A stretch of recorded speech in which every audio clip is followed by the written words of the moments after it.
2024 में अपने खूबसूरत अल्फाजों से इस अवार्ड को एक आयाम दें, एक ऊंचाई दें। आपको सुनने के लिए हम लोग बेकरार हैं सर। बहुत बहुत धन्यवाद। Thank you so much. आज का ये जो स्टार्टअप इंडिया 2024 का जो सम्मान समारोह है, संतोष मिश्रा जी ने, जरा ये माइक सही करो यार, कैसा माइक वाला है बाबा तुम? अच्छा आवाज़ आना चाहिए, हाँ ये ठीक है। कैसा तुम ये कंट्री क्लब का नाम खराब करते हैं भाई? हम लोग मेंबर हैं यहाँ के, तुम लोग कम से कम सही से रखो।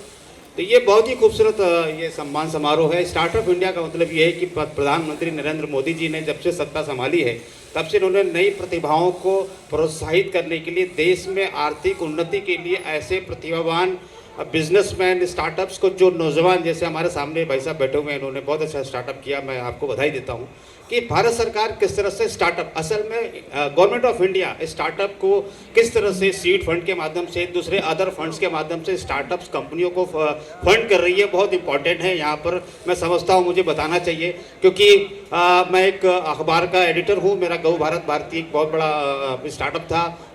2014 में जब सरकार बनी, भारत का पहला ऐसा समाचार पत्र है जो काउ बेस इकोनॉमी के लिए काम करता है। इंडिया में काउ बेस इकोनॉमी क्या?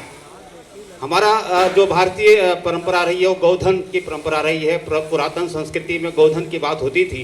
तो उसी तरह से आज के आधुनिक भारत में जो 21वीं सदी और हम 5 ट्रिलियन इकोनॉमी की तरफ बढ़ते जा रहे हैं, तो उसी तरह से काउ बेस इकोनॉमी का बहुत बड़ा इंपॉर्टेंट रोल है इस 5 ट्रिलियन इकोनॉमी को बढ़ाने के लिए।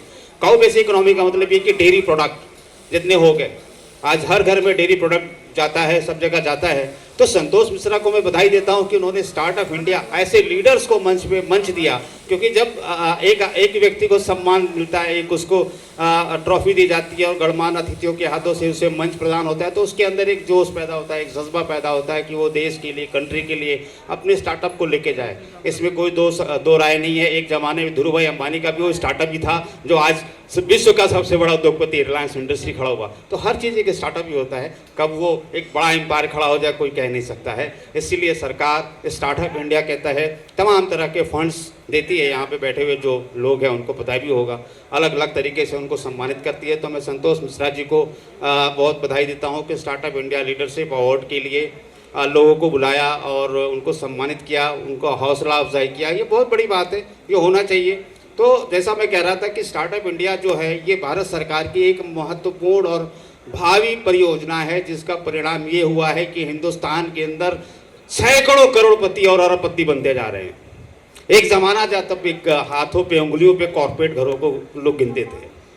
करेक्ट, आई एम राइट या रॉन्ग?